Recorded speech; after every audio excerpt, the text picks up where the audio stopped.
And with us now is Grace Curley with Grace's News. Hello, Howie. Thank you for having me. I want to start with the story you told me about this morning, which I wasn't able to get to earlier. Joe Biden's $1.5 billion campaign haul reportedly helped by $145 million in dark money. Yes, they're very concerned about Republicans using dark money, but when Democrats use it, it's okay. President Trump only received 28 million.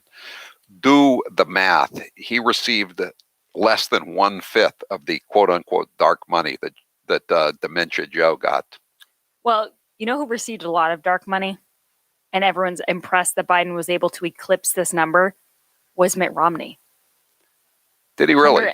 He had $113 million in dark funds in 2012, and he still couldn't become president. I know. He didn't spend it very wisely, did he? No, he did not. Also, Howie, an update on the Lauren Wolfe drama. Yes. Yeah, the New York Times fired her after her pro-Joe Biden tweet. I don't think they should have, because I like when people make fools of themselves on Twitter. I don't think you should ever lose your job for that. But she came under fire. She lost her job. And now she's saying that the reason they fired her is because of the tweet, and they're saying it's not. And this was what she said. She told the Post Eric Wemple, "Every day I was scared I was going to do something wrong. So whatever they're implying, it's a shot at my reputation, which I've worked very carefully to build." Yeah, why'd you send out that stupid tweet then if you're so concerned about your reputation? The people I'm mad at are the people who put out the statement. I respected tremendously the people I worked with. I respected them to the end of the earth and still do. They were the end all, the be all. Did you notice too that we talked about this earlier? They had this podcast. We're into podcasts because we did one ourselves. They got this guy who claimed he was a soldier for ISIS. I think it was ISIS in Syria, and he was chopping off heads. And the story was too good to check out. He made it all up. He was living in his uncle's basement in Ontario somewhere. And they just ran with it like it was true. And they won these big awards for their great stories. And it was all fake. And so Canada decided to bust him for being a terrorist. And he said, "You can't arrest me for being a terrorist. I made all that crap up." And they haven't fired anybody from the New York Times because one of the editors of it was one of the Sulzberger family, the Oaks and the Sulzbergers who own the paper. And they just reassigned the reporter. Isn't that weird? So they didn't. That was a much worse thing than what that idiot Lauren Wolfe did. And another thing, Grace, the New Yorker. Did you see that they've returned the National Magazine Award that they got for a story about how you rent families in Japan? There was only one problem. What? The families were all invented by the agency that set up the rental families, and they just gave them these fake stories. And the New Yorker never checked out anything, so they ran a story like the Caliphate, and it was all fake. And so they're giving back their National Magazine Award, which the New York Post said is the most prestigious award in the magazine industry. But how prestigious can it be if I won it once, which I did? Hey, don't put yourself down. You're a tremendous slouch, Howie. Yeah, this is the first time a National Magazine Award has ever been given back. Well, are they going to give any awards back for the Russiagate? I mean, a lot of those magazines and those networks, they won awards for that. A lot of those journalists won awards. No, the Pulitzer Prizes for running a fake story. I got this story, and I haven't figured out yet. It's a long story. I haven't figured out how to present it on the show. But the guy who wrote it for the City Journal says as journalistically, it was a disaster because they were writing fake news. They were making crap up for 2 years. But I mentioned this on the air yesterday. But the New York Times, when it started the hoax, they had 1 million paid subscribers. And when they finally had to admit that it was a hoax, they had 6 million paid subscribers online. So it was a magnificent monetization of fake news. Yeah, and that's kind of the one thing that would really make me feel better. We were talking a little bit today about poetic justice, and one thing that would make me feel better after Trump lost the election, and that's what they're sticking with. So it would be good if all of these networks could just plummet, like if all their ratings just went down the tubes. And I have to assume that's what's going to happen because I can't imagine anyone watching Joe Scarborough for like the entertainment value. The guy just talks complete nonsense, and like they all do, or Brian Stelter. And so I have to imagine people aren't going to be watching this stuff. Or yeah, I know you played this cut before, but this is a really weird cut from Joe Scarborough. I want to play it now. You got to play it again. It's so brutal. He's talking about that Josh Hawley, his hand. Well, listen to the cut number 26. This guy he's got the bone structure, by the way. He's such a thin little guy. He's got the bone structure of a bird. And okay. He's holding up those little bird hands. Like, look at that. Look at him. Come on, fellas. Let's do it. Whee! All right. No, but he's got the bone structure. But still. The ego on Joe Scarborough is amazing to me. I've never seen a bird with hands. Well, Howie, do you also notice bird hands? Yesterday, one of Liz Cheney's spokespeople came out because Matt Gaetz was going to Wyoming, and she said, the spokesperson said, men in Wyoming don't wear makeup. It was like supposed to be a dig at Matt Gaetz. And I'm just thinking, for a bunch of people who are so confident in themselves and are so much smarter than all of us, why do they always have to resort to that kind of stuff? Like, why does Joe Scarborough, he first of all, he said that Josh Hawley was responsible for the riots. Yeah, let's listen to that one too. We might as well listen to that one. Cut 25.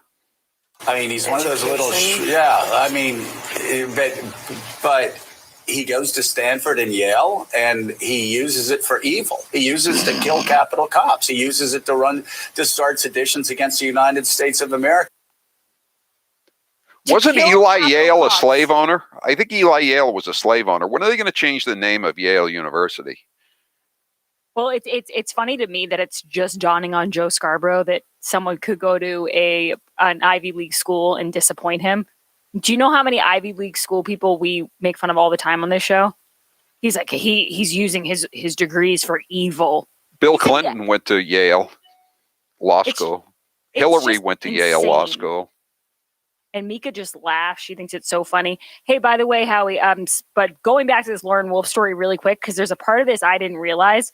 She also wrote, so it says, Wolfe became the center of Twitter controversy after she reacted to then President-elect Joe Biden's plane landing the day before his inauguration. She wrote, like we all know, Biden landing at Joint Base Andrews now, I have chills. Wolfe also wrote, the pettiness of the Trump administration not sending a military plane to bring him, meaning Joe Biden, to D.C., as is tradition, is mortifying, childish. And very fake news. And then it says, Wolfe was not aware that Biden had chosen to take his own plane to Washington. She wasn't aware of it because all the networks were reporting that there was this terrible snub, and it wasn't true. And people like Jake Tapper have never pulled down the tweets that they put out. They've never issued an on-air apology to President Trump for this scurrilous allegation against him. Well, Howie, I think the best tweet, so a lot of people were tweeting in response to her. We covered it when it happened. People were just embarrassed for her. But Glenn Greenwald had the best tweet. He said, if you're in the national press and will be on TV at any point today and feel the need to weep joyously, just hold it in until you find a private place. Nobody is expecting any... This is my favorite part. He says, nobody is expecting any adversarial coverage over the next 4 years, but it's just a matter of personal dignity. That's a good way to put it. Personal dignity. I always feel that way. Like, don't cry on television. There's no need for it ever. Guys, Grace's News is brought to you by Toyota of Portsmouth, the house of value. I absolutely love my new RAV4 XLE that I got at Toyota of Portsmouth. I especially love it in the wintertime. The roads around here can be kind of scary, and this is the best car to have. I feel so safe, and I got a really great deal. Go to Toyota of Portsmouth. They have a huge, sparkling clean showroom and an incredible staff. They are located just south of the Portsmouth traffic circle off 95. Go to toyotaofportsmouth.com or visit them at the showroom and tell them Grace sent you. Howie, I don't know if you've been following this, but the Capitol Police have apologized and are admitting that advanced intel showed Congress was target before insurrection. There was a lot of video that showed these Capitol Police officers kind of just watching people walk in. Mm-hmm. It was really weird. And now they're coming forward and saying that they failed to meet their own standards to immediately secure the Capitol building. It says, in the face of a terrorist attack by tens of thousands of insurrectionists determined to stop the certification of electoral college votes. But if you watch Grace, those videos, you mean it's not Trump's fault? But but Senator Schumer says that he incited the erection. No, exactly, Howie. And then I'm sure I think you already played Jen Psaki, but they have their minds are in the gutter lately. I know. We feel democracy is working how it should. He laid out his big package. Oh, I didn't know that one. I hadn't heard that one yet. Oh boy. Howie, yeah, so it's very interesting because, like you said, it was pre-planned. So I don't know how they're going to say that this was Trump incited this riot if they already knew it was happening. Trump didn't turn down Biden's request for an airplane to bring him to Joint Base Andrew, but they still said it anyway, right? Trump didn't collude with the Russians, but they still said it anyway. Well, Carter Page was a CIA asset, and they repeatedly said, and now it apparently turns out, according to the pre-sentencing documents, that all the hires up at the FBI knew that Carter Page had been a CIA asset and it helped bag some Russians years earlier, but they still went ahead with it. So what do they care about the truth? Howie, it's like the podcast about the caliphate.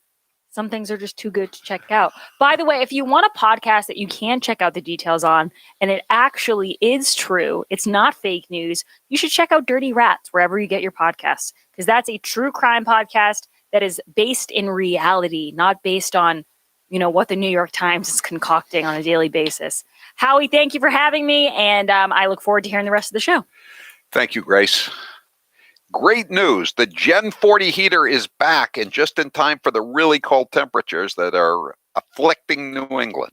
Oil prices are going to go up. It's snowing. It's going to be snowing today on the ride home. The Keystone XL pipeline has been stopped. 35 million gallons of oil a day are gone. Now they're talking about the Dakota pipeline.